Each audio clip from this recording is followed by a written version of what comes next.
At 25, I found myself still living with my older brother, Daniel, who was now 29.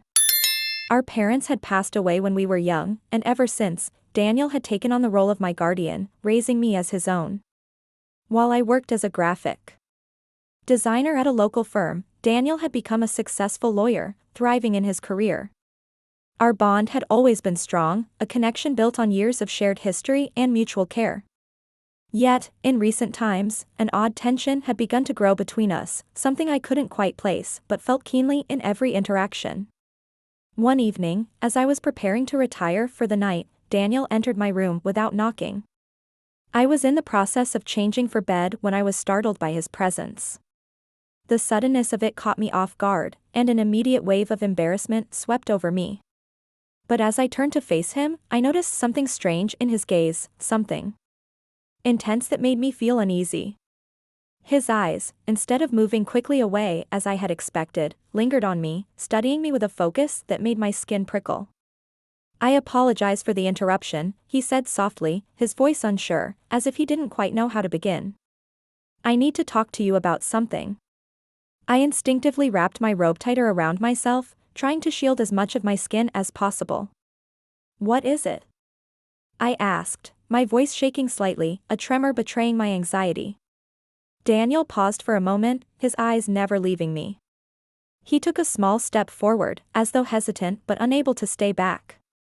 "I've been thinking a lot about us, about our connection," he began, his words carefully chosen. "We've always been close, but lately, I've been feeling something more. Something different." I froze, my heart beginning to race. There was an underlying discomfort I couldn't shake, a sense that something was not right.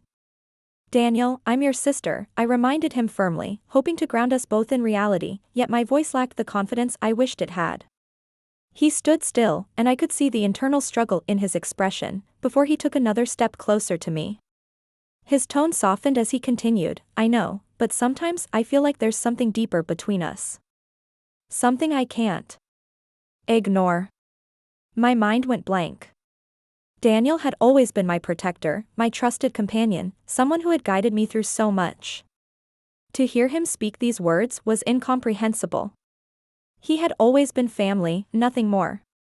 Yet, as I met his eyes, I saw something stirring there, something I couldn't ignore. A longing, a desire that made me question everything I had believed about our bond. Over the following weeks, the tension between us only grew stronger. It was subtle at first, manifested in lingering glances and a shift in how we interacted with one another. The comfortable, platonic bond we had shared for so long seemed to have evolved into something else. We began spending more time together. Even in the late hours, when the world outside seemed to fade away, and all that was left was us. The familiar comfort of his presence now carried an undercurrent of something else, something confusing. One evening, we found ourselves sitting together on the couch, watching a movie. But neither of us seemed to be focused on the film, our minds were elsewhere, preoccupied with the growing connection between us. The warmth of the room seemed to mirror the growing warmth between us. As the credits rolled, I noticed how close we had become, how his arm brushed against mine, how we seemed to gravitate toward one another without even thinking. Later, as we lay in bed, the silence between us thick with unspoken words, Daniel reached out and took my hand in his. My heart skipped a beat, and I stared at our joined hands, suddenly aware of how intimate this moment had become. I looked up to see his eyes searching mine, filled with the same yearning I had seen before, a look that both confused and unsettled me. Without thinking, I leaned in and kissed him. It was a hesitant kiss, filled with uncertainty, but there was a pull between us that I couldn't deny. As our lips met, a wave of confusion washed over me. How could this be happening? How had we gotten here? For so long, Daniel had been nothing but family, and yet here we were, crossing lines that should never have been crossed. As his arms wrapped around me, I felt something shift inside of me. It wasn't just physical attraction, it was something deeper, a longing that I didn't fully understand. I had always relied on Daniel, and in my confusion, I mistook that emotional dependency for affection. I was clinging to the only family I had left, desperate to hold on to the comfort he provided, without realizing the gravity of the situation. We both knew, on some level, that our actions were wrong, that they went against everything we had been taught. But as we continued down this path, it became harder to resist the pull of temptation. We began to meet in secret, avoiding the prying eyes of the outside world, trying to shield our growing connection from the scrutiny of others. It was only a matter of time before someone would notice. One night, Daniel's best friend, Jake, arrived unexpectedly at the house. I was in the kitchen, the aroma of coffee filling the air, when I heard their voices drifting in from the living room. I couldn't make out what they were saying, but there was an unmistakable tension in Jake's voice. Suddenly, the tone shifted. And Jake's voice escalated in distress. "What is going on here?" he demanded, his voice sharp and filled with disbelief. My heart pounded in my chest. I stood frozen for a moment, my mind racing. It was clear that our secret had been discovered. The realization hit me like a ton of bricks, and fear swept over me as I took a step toward the living room. As I entered the room, my legs felt like jelly, my body trembling with anxiety.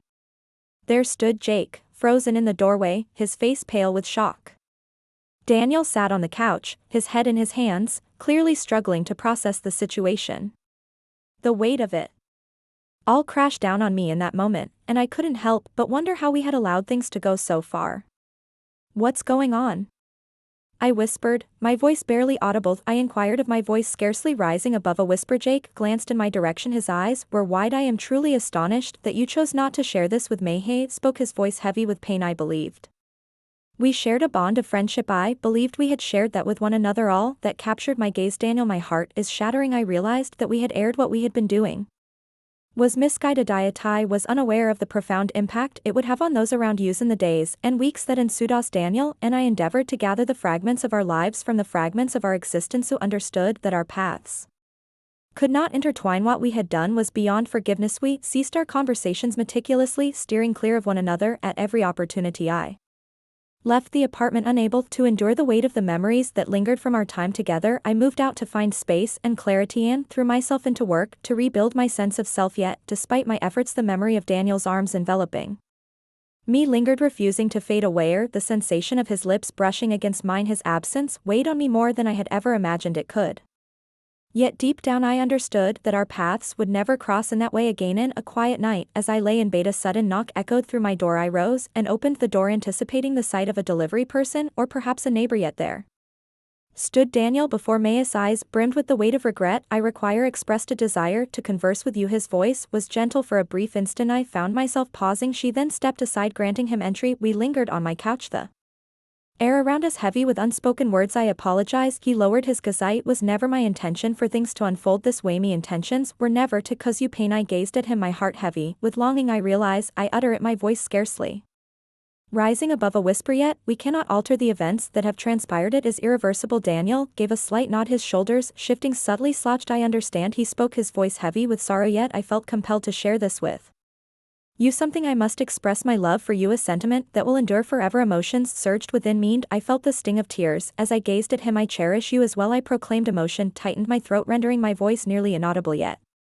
our paths cannot intertwine, must safeguard all that we possess for an endeavor that is destined to be flawed." Daniel nodded, his gaze brimming with comprehension, spoke, and I could hear the regret lacing his voice. "Yet I found it necessary to express my true feelings as I observed him leaving my apartment. What we shared was confusion born from pain, not love, and it needed to end before we lost ourselves further. Yet, we were acutely aware that our choice was just that. Our connection as siblings had taken precedence over our individual wants. As I shut the door softly, a profound realization washed over me. My love for him would endure, unwavering and eternal, regardless of the circumstances.